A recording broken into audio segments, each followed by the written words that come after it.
Hello and welcome to the Stafford Boxing Report. I am Sheila Stafford, the complete voice for the future of women in the global boxing industry as boxers and businesswomen. Stafford Boxing, the making of champions. Please like, subscribe, share, and leave a comment. Today is a special day. I have the First Lady of Boxing, Jackie Kaplan Kallen, author, motivational speaker, and podcast host. Ms. Kaplan made the blueprint for other women to follow in and out of the boxing industry. We are honored to have her here today. Miss Jackie Kaplan, hello. Hi, How are you doing?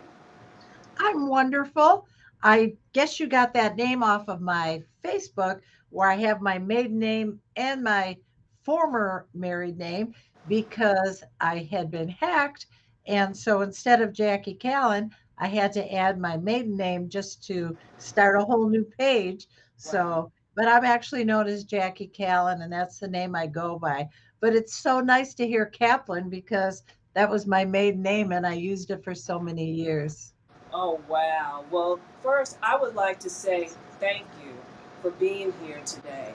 It is an honor to have you because you have inspired women like me entering into the boxing industry and to have confidence, determination, diligence, and focus to follow through with our dreams, goals, as well as our aspirations. And I'm sorry that you got hacked, by the way. It's been I happening. know. Well, we all do. I think it's part of being online. It's just hacking is what they do. One day everybody gets these emails from you that aren't really from you. So we're all kind of used to that. But I appreciate your kind words because when I started in the boxing business, 44 years ago, there were no women.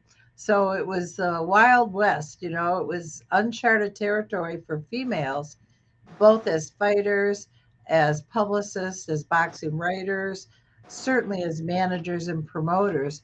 So I think women have come a long way in the last 4 decades.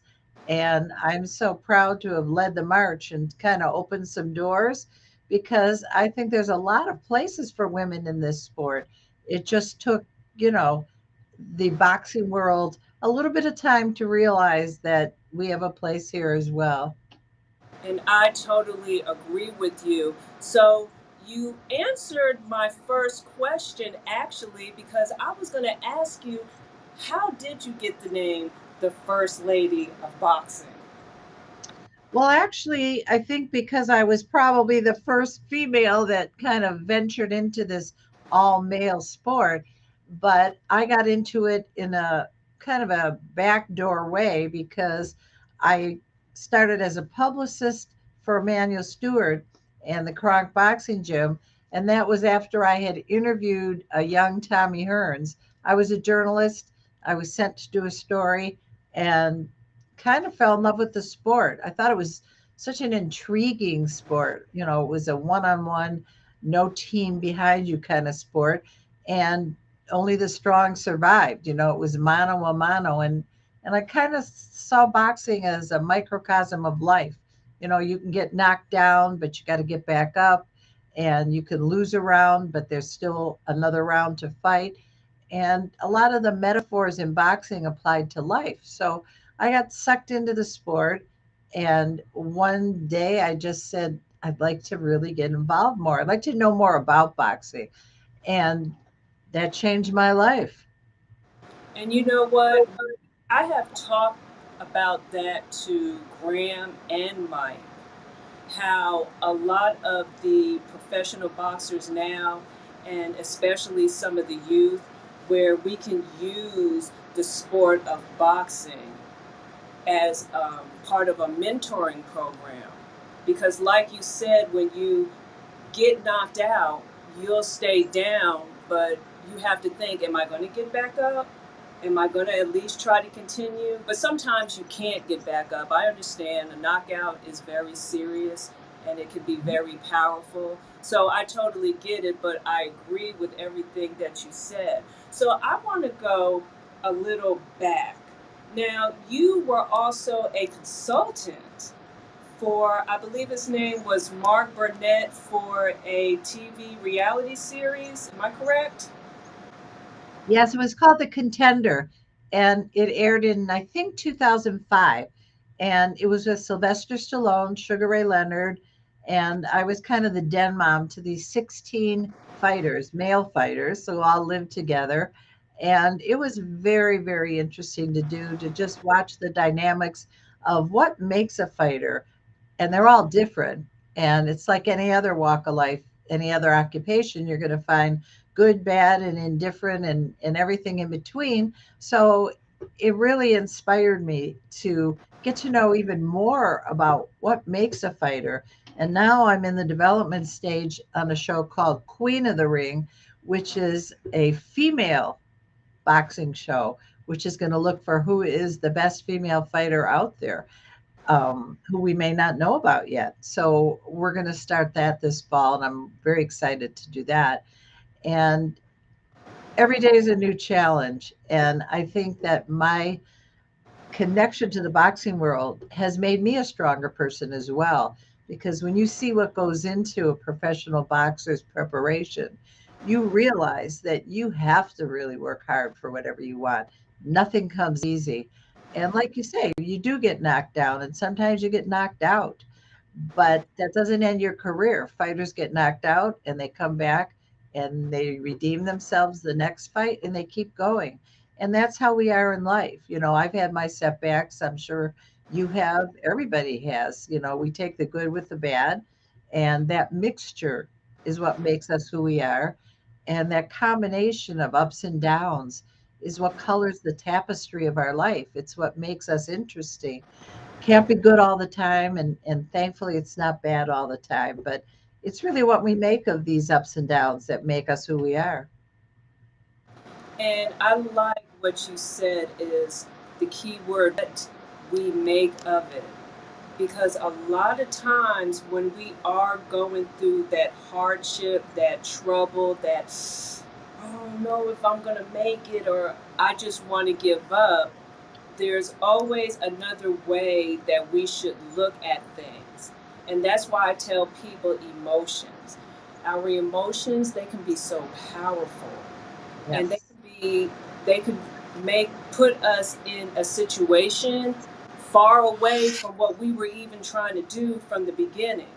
So I like the way that you said that. So to all of our viewers, you're getting it raw, you're getting it here, you're getting it first class, first hand. These are some very powerful words that is being said. And another reason why I'm saying this too is because you said that when you first entered into the boxing industry, there wasn't any women there. So a lot of the things that you had to deal with is is kind of mind-boggling to me. So let me ask you something. How did you deal with those experiences that you had to go through? Well, I would say with humor, because humor diffuses a lot. And when I was in a situation where somebody was rude or disrespectful or in other ways inappropriate, I would kind of laugh it off, or I'd come back with a comeback that was funny, or that was a little snide, maybe a little sarcastic, but it kind of broke the tension in the air. So instead of reacting negatively and being all upset and fighting back, I would just kind of laugh it off and say, "Oh, I know you didn't mean it that way," or, you know, "You must be having a bad day," or, "I don't know what you've been drinking, but you know, I think we got to start all over here." And I would always kind of diffuse the situation rather than incite it, ignite it, or make it worse than what it could have been. And it's worked well for me because I learned you don't burn a bridge, specifically in business and in boxing for sure, because chances are you may have to work with that same person again. And so you keep it light and you don't carry a grudge. Grudges are heavy. I don't want to have that weight on me. So if someone has been rude or disrespectful, I clear the air and say, why don't we just move forward from here? I'm going to assume you didn't mean that. And let's just keep moving forward. And it's worked for me. And after that, I find that the person is more respectful and treats you a lot differently. And maybe it's just been good luck or good fortune, but it's really worked for me. This question that you just answered was very important to me. The reason why is because we have people, some of our viewers, those are watching now, those that are going to be watching afterward, that are going through some things, whether it's in their personal life, their business life, and on their job. And just how you said it, sometimes how we react to a certain situation can get that other person or person's attitude and their way of thinking to change, which will benefit the bigger cause. So thinking about the consequences, not burning bridges, because That's worked for me. Sheila, I've been in situations where I could have been very angry or I could have reacted very negatively. And I thought, what's the point? The point is, I want to make friends in this world and in this business. I don't want to make enemies. And I don't want people to walk away thinking, what a bitch, or she's really hard to work with. So I would just put on a smile. And like I say, I would diffuse it the best I could. And, I know that there's a very powerful Me Too movement. And there are some women that have been badly abused and treated very inappropriately. And for them, I feel horrible. But I decided that I would take that bull by the horns and I would never be a victim of that because I would handle it in the way that worked for me and not make an enemy and still keep a friend, but while letting them know that what they did wasn't quite right and they need to straighten up their act. And I think if you're a strong woman, men don't know what to do with that, so they back down. They prey on the weak. And when they find a woman who's tough and strong, they'll back down. It's like any bully. that is true. I like everything that you just said. Okay, so I would like to know, why did you make the decision to be a boxing manager? It wasn't really a decision where I thought about it and said, oh, this is what I want to be. I was a journalist and I was doing the publicity for the Kronk Boxing Gym. And a young fighter from Chicago named Bobby Hitz came to Detroit to fight George Foreman. And this was back in the late 80s. He didn't have a manager. And I thought, oh, I thought every fighter had a manager. I didn't know that some fighters represented themselves.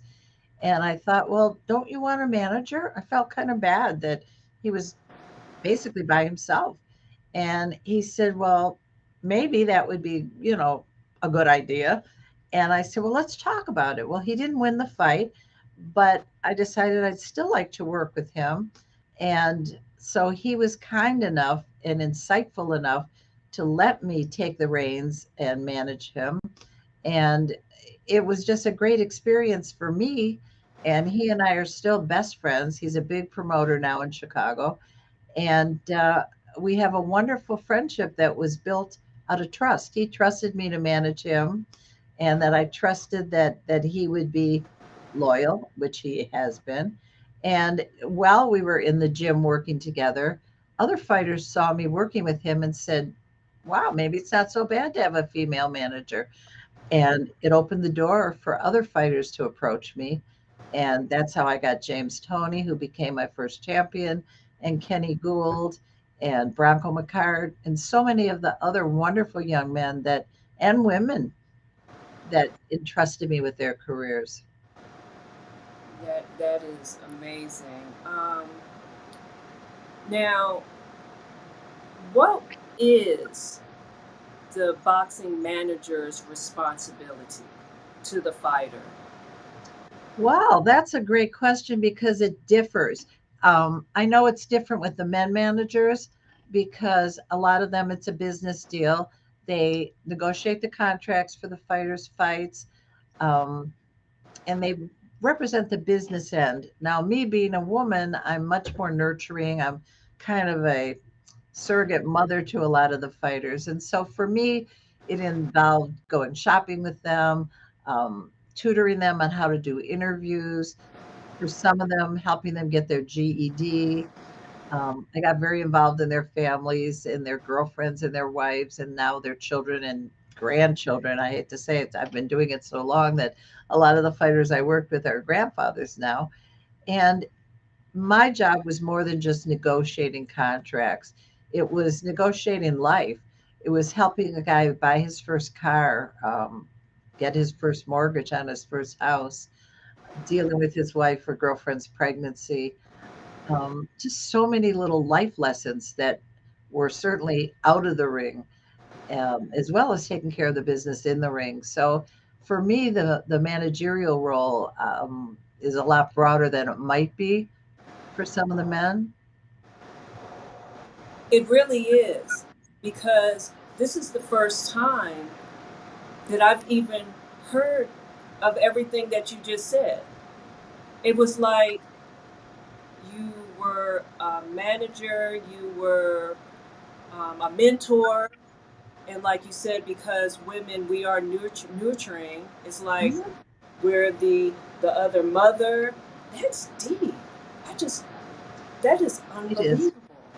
You have to love what you do. And I love all the different things I do in life are all the things that I chose. I picked to do these things. So I picked them because I love them. And if I didn't love managing and promoting and motivational speaking and writing, I wouldn't have chose those things. But I picked the things that I was interested in. I stayed away from the things I couldn't do. That's why you don't see me singing or dancing or acting or playing tennis or golf or there's a million things I can't do. But the list of things that I was good at was a short list, but I focused on those things. And I think in life, if you pick the things that you're good at, you're going to be successful. If you pick things that are out of your wheelhouse or maybe not in your capability range, and I knew what I wasn't good at, then you can be very successful. And I'm passionate about boxing. It's what I chose to do. I'm passionate about journalism. I love writing. So I pick things I like. When I go out and do a motivational speech, whether my speech could be to 50 people or could it be 3,000 people, I love it. I love to get out there and talk, share my experiences, and be able to inspire people, inspire any minority. If you're a woman, if you're a black, if you're Hispanic, if you're handicapped, whatever your, I wouldn't call it a setback, but whatever your challenge is that you want to overcome, you can. You know, it's all a mindset. To me, all the negatives in my life have been lessons. I've learned something from every setback, and I've used that knowledge to maybe not make that same mistake. The medical challenges that I've had have all been extremely informative. You know, I became advocates for things. I've had 2 bouts with melanoma, malignant melanoma. So I really like to talk to other people who have had that and or are just diagnosed so I can help them with that. I've had 2 lumpectomies. I have 4 heart stents. I have glaucoma. I'm actually legally blind in my right eye. I have sleep apnea. And so all the different things that I've experienced have made me smarter in those areas. And I try to use that to help other people that might be dealing with the same things, to share my knowledge and my experience and to let them know that none of these things are all that horrible. You know, they're all things that we can deal with no matter what challenges we are faced with. It's how we, like you said, it's how we react to those challenges that make the difference. We're all going to get something.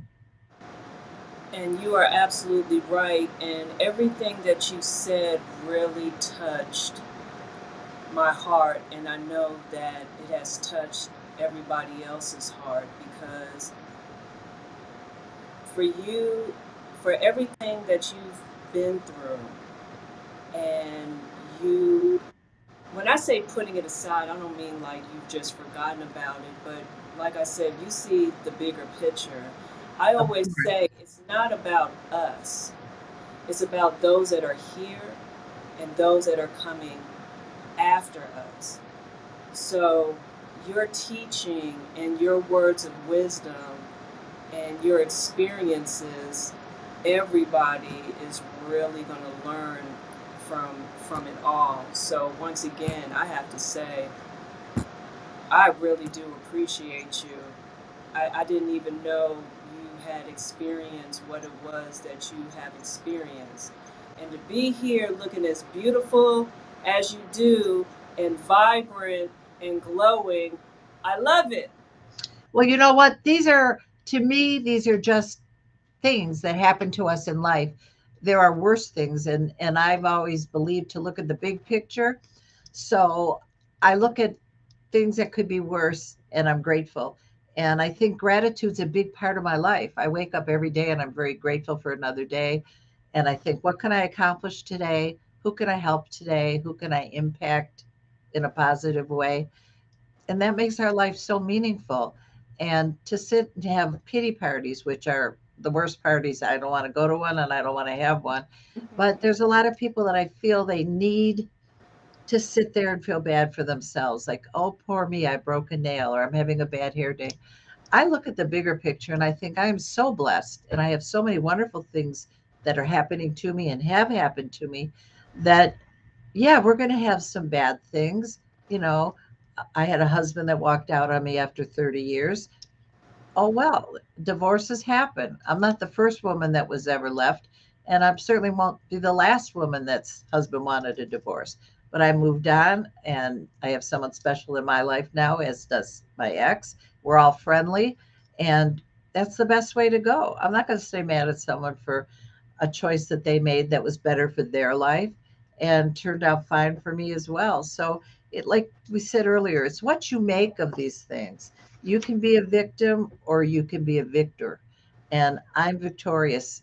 I try to be in every situation. And again, it's attitude. You can sit back and say, oh, why did that happen? But I choose to just say, it happened. Next. Yes, I love it. And you are victorious, by the way. So I have another question. Sure. So, from the time when you first started managing your fighters, we know there's a significant change within the boxing industry. Um, as far as with the promoting, the advertising, now we have the Internet of Things, social media platforms, SEO Mhm. searches. Would you give us some examples of how you accomplish the goals of getting your fighter's name out to the public? Has I know there's always going to be a change, but I know there's probably still some things that we would use and just we're just adding on to it. Well, publicity is a big part of anything. You know, you can have the greatest product in the world, but if you don't market it and publicize it and nobody knows about it, they're not going to buy it. So marketing is very important. Social media has helped the boxing industry and a lot of other sports so much because back in the day, how did you get the word out about your fighter? We had boxing magazines, but they would only come out like every couple months. You would get a magazine out, and they'd be written months in advance. So by the time your fighter won a fight, it didn't get out there for months. So now we can get the news out instantly. I can go Facebook Live and show the fight while it's happening. So I can get the news out about who my fighter is, what he's doing. It helps for sponsorships. Another great aspect is that with YouTube, you can look up the fighter that your fighter's fighting, and we have a better way to analyze the competition and decide, is this the right fighter at the right time, or maybe we should hold off on this fighter. We didn't have that advantage back in the day. If the fighter had fought on TV, there might have been some tape we could get a hold of. But other than that, we would go into the ring blind. My fighter didn't know really much about his opponent. Now you can get tape on anybody, and statistics are easy. We have BoxRec, which is a website that tells us all the fights coming up, who's fighting who, what the results were. So it's much easier As a manager, it's much easier to make fights and to study the history of the fighters that your fighter might be fighting. So it's a form of handicapping the fight in a way because we have more information. But what I liked about fighting back in the days that I started was it was on network TV. So your fighter would be on Wide World of Sports on a Saturday or Friday night fights, and everybody at home could see those fights. There weren't that many channels. So when you flipped around, you end up on a fight and hopefully watch it. Now with cable and now, streaming, there's just so many different ways to see fights. And if you don't pay for it, a lot of times you miss the fights. So it's a lot harder for your fighter to become a household name. I mean, back in the day, you'd see Sugar Ray Leonard on a Saturday afternoon. Everyone knew him from the Olympics. So it was relatively easy to promote a fighter like that. It's a lot harder today, even with social media, because the fights themselves are harder to find for some people. I can see that. So, with the female boxers, what are your thoughts on how female boxers, how they're being promoted? Well, I can honestly say I was so thrilled that a few weeks ago we had a female fight, at Madison Square Garden, and it sold out, and it was a huge pay-per-view event, and the women were the headliners, and that was the first time. So that's pretty exciting. I've been involved in women's boxing for over 20 years. I was the commissioner for female boxing in the late 90s, and I was so proud of some of these women that really worked hard. I mean, they didn't have very many women to spar with, so they always sparred with the men. They still do, mostly. And they took their job, their career so seriously. And it wasn't that easy because a lot of people ridiculed them. Why would a woman want to fight? People said women don't belong in the ring, the same stuff we hear all the time. And women's sports have come a long way. It's not just women's golf or women's tennis or, the WNBA. It's all sports that women want to compete in, soccer, football. They can do whatever they want. I have friends that their daughters and granddaughters play hockey and lacrosse and any sport. So I think it's time now that women's boxing does hit the forefront because women want to get in shape and boxing is a great workout, and you do work off a lot of frustrations in the boxing gym, just hitting that heavy bag, hitting the speed bag, getting in there and just letting off steam. It's very healthy. I mean, it's a lot better than taking Xanax or Valium every day. And some of these women, I have to say, are phenomenal fighters. They are exciting to watch. There's 2 minute rounds versus the men's 3 minute rounds. So it's a lot of action packed in every 2 minute round. And I love women's boxing. I love watching it. And I love promoting it and getting involved in it. And I'm going to love this show I'm doing, which is going to be a lot of fun. I love it too. I want to bring something up. Now, this is inspiring right here. There was a movie that was Mhm. inspired by you. Yes. It was called Against the Ropes. I think it came out February 20th, 2004. Meg Ryan played you, and Omar Epps, he was also in the movie as well. Correct. For And Kerry those, Washington. Kerry Washington played my friend in the movie, and she went on to have an amazing career since then. yes, Tony Shalhoub was in it. Joe Cortese was in it. It was a lot of fun.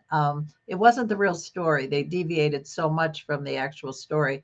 Hollywood tends to do that. A writer will get involved, a different director and producer, and before you know it, it's not your story.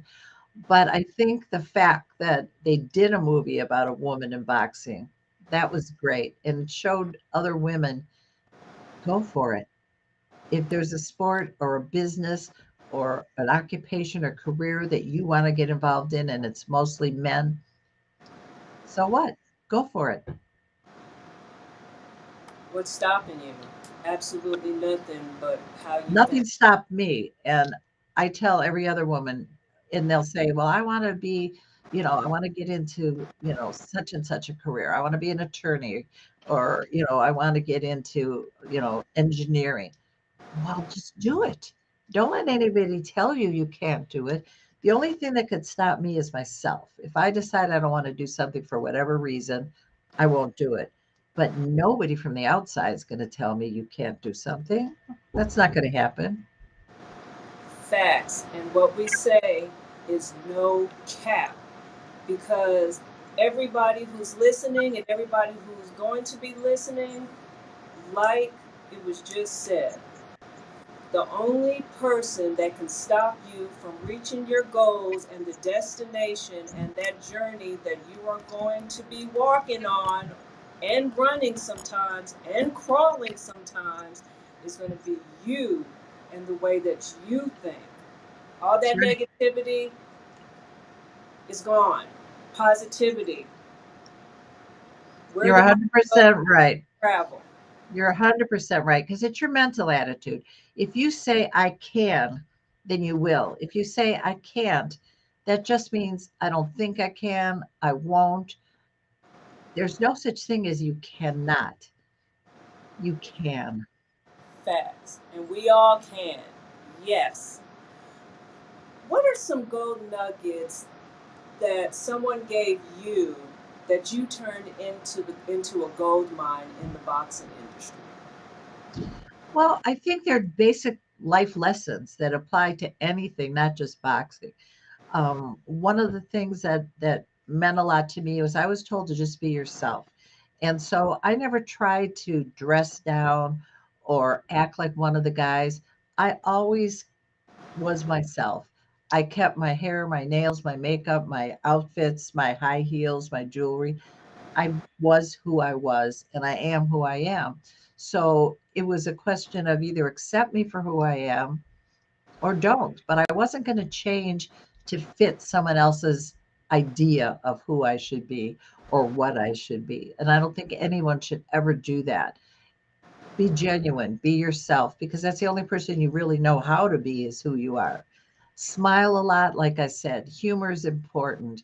Don't let anybody get you down. I learned not to pay attention to what anybody else says about me because, frankly, their opinion doesn't matter. I know who I am.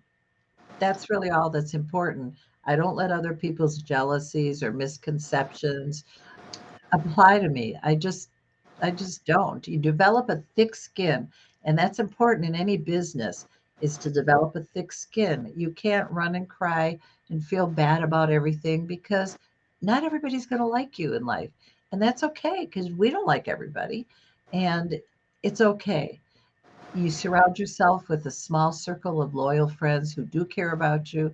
Try to do business with people that respect you, and life is great. And you just have to develop, like I said, that attitude of self confidence, of saying, I like who I am, and I hope you'll like me. But if you don't, life will go on. And that confidence enables you to accomplish so much. I don't doubt myself. I know what I'm capable of. I don't walk into lanes where I'm not capable because I know I'll fail. So, in my own area, I'm extremely confident. I've learned to treat every person I meet identical. I don't treat the people setting up the chairs at the fight any different than the man that owns the building. We're all in this together, and each of us play an integral part in the end result. Your part in doing the show is to host it and ask the questions. There'd be no show without you. So you're just as important to the show as I am. And the people setting up a fight are just as important as the man who paid everybody because we each have a part. Every day, we each have a part. The person serving us, the person cooking our food, the person that owns the restaurant, the person that parked the car. We're all important because we're each parts of a whole and nothing would work unless all of us were working together. So I learned that, and I think it's an important lesson to respect one another and to give each other credit for what we do. And no one is more important than anybody else. Facts. So you mentioned a little bit earlier a couple of things that you're involved now. But Mhm. what else are you doing? Well, I'm doing a lot of different things. I'm doing some color commentary this weekend at a fight down in Florida, a celebrity bout. and I'm looking forward to that.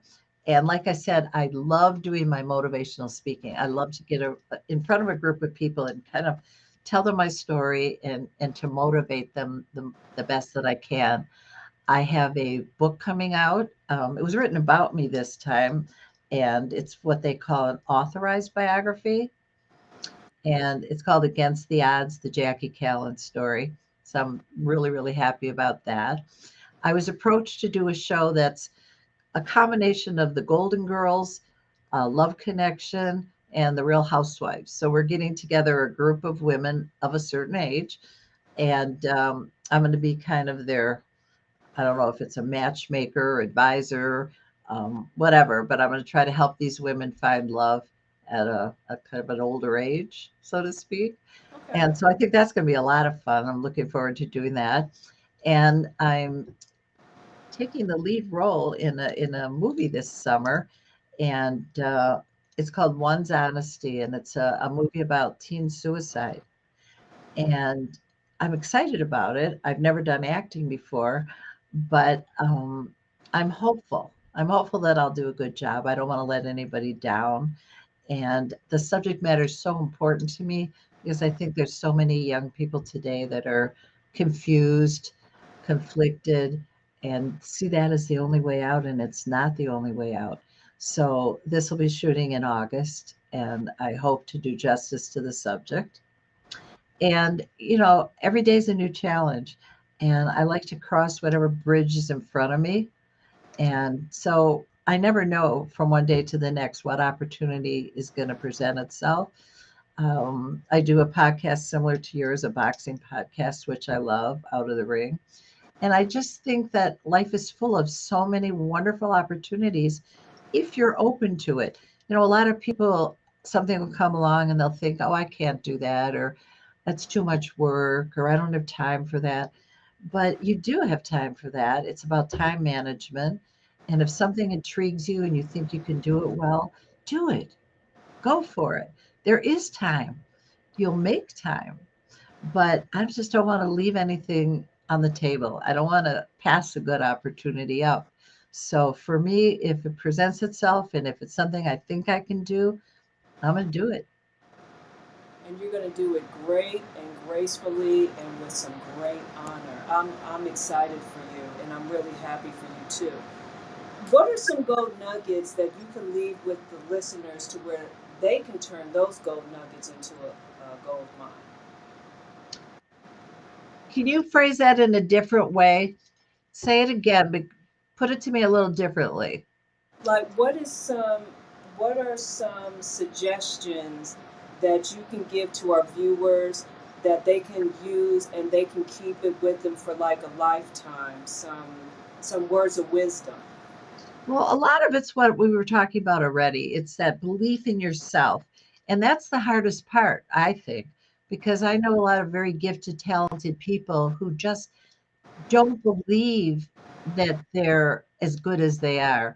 Maybe they've had people in their life, a husband or a parent or a jealous friend who told them, oh, you're not that good, or you're not that pretty, or you're not that smart.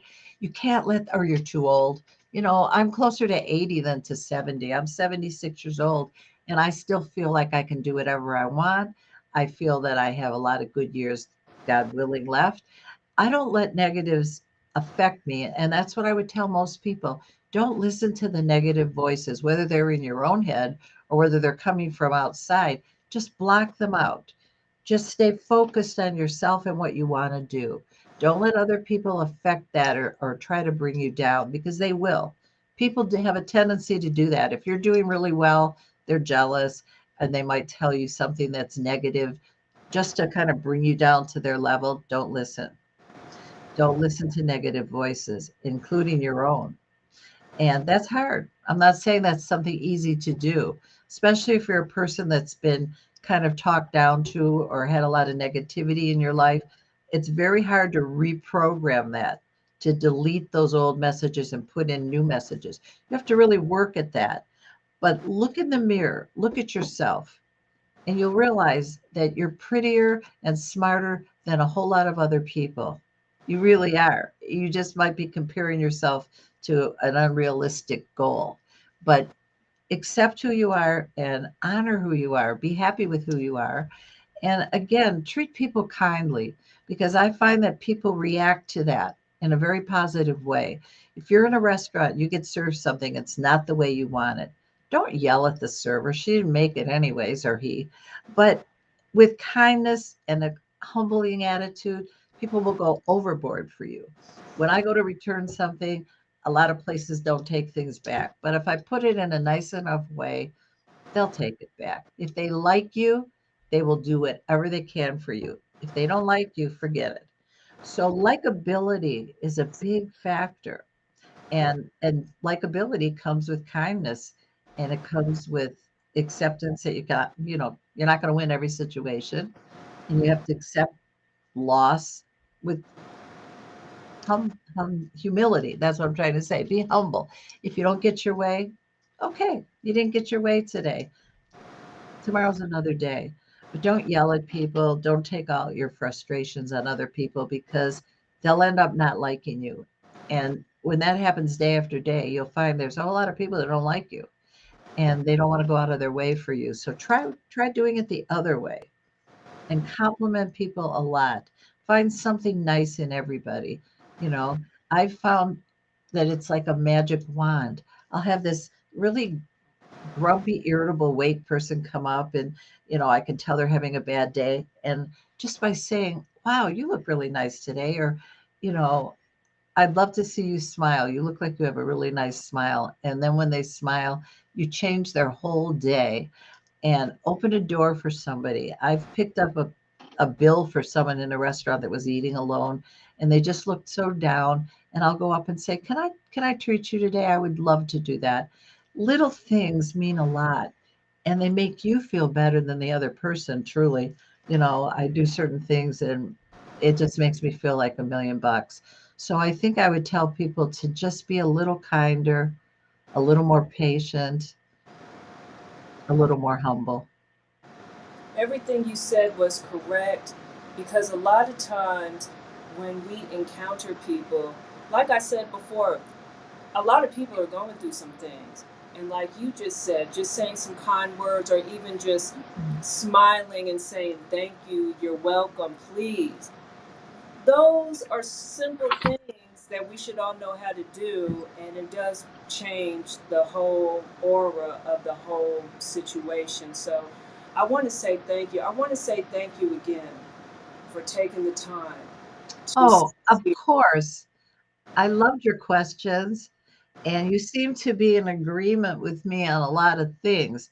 So I think we probably have similar mindset. And I love the opportunity you gave me to share some of my thoughts. And, if even one person learned something or maybe changed their attitude a little bit, then I'm thrilled. And I am too. So, everybody, you all have seen it and you've heard it here first on the Stafford Boxing Report. Please like, share, and subscribe. And on Monday, June 13th at 2 p.m. Eastern Standard Time, we're going to have Mr. Aaron Snowell on the show. Oh, I love Aaron. Yes, he was the youngest boxing trainer and inductee in the Boxing Hall of Fame. And also go check out our Stafford Boxing YouTube channel. Like, share, and subscribe. Stafford Boxing, the making of champions. This was a pleasure.